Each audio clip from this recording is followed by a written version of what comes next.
नमस्कार दोस्तों। प्राचीन समय की बात है जब सृष्टि का संतुलन डगमगाने लगा था।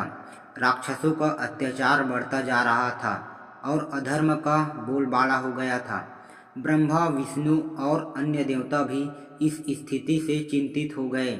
तब सभी देवता भगवान शिव के पास कैलाश पर्वत पहुँचे और उन्होंने प्रार्थना करने लगे कि वे इस असंतुलन को समाप्त करें। भगवान शिव ने अपनी तीसरी आंख खोली और ब्रह्मांड में उथल पुथल मच गई। तभी उन्होंने अपने रुद्र रूप को धारण किया और शुरू हुआ उनका तांडव नृत्य। एक ऐसा नृत्य जो विनाश और सृजन दोनों का प्रतीक है।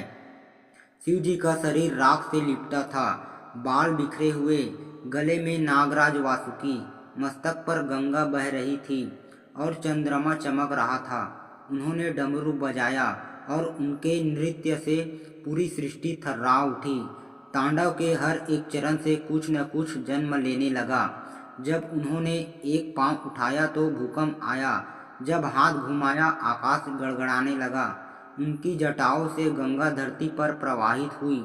हर डमरू की ध्वनि से समय के चक्र ने गति पकड़ ली। कहते हैं कि एक बार जब माता सती ने अपने पिता दक्ष के यज्ञ में खुद को अग्नि को समर्पित कर दिया, तब शिव जी का क्रोध चरम पर पहुंच गया। उन्होंने सती का जला हुआ शरीर उठाया और विकराल रूप में पृथ्वी पर घूमने लगे। उसी समय उन्होंने क्रोध में आकर तांडव नृत्य शुरू किया। ये नृत्य इतना विनाशकारी था कि सारी सृष्टि नष्ट होने की कगार पर आ गई। तब भगवान विष्णु ने सुदर्शन चक्र से सती के शरीर के टुकड़े किए ताकि शिव शांत हो जाए।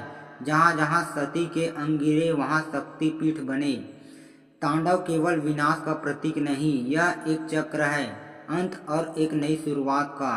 शिव का यह नृत्य दर्शाता है कि जब अधर्म बढ़ जाता है तब नाश अनिवार्य है, लेकिन हर नाश के बाद ही एक नई सृष्टि का जन्म होता है।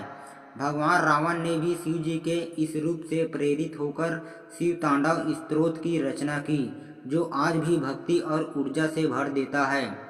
शिव का तांडव नृत्य हमें यह सिखाता है कि जीवन में संतुलन आवश्यक है।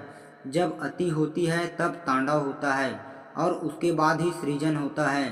शिव स्वयं विनाश के देवता होकर भी कल्याण के प्रतीक हैं।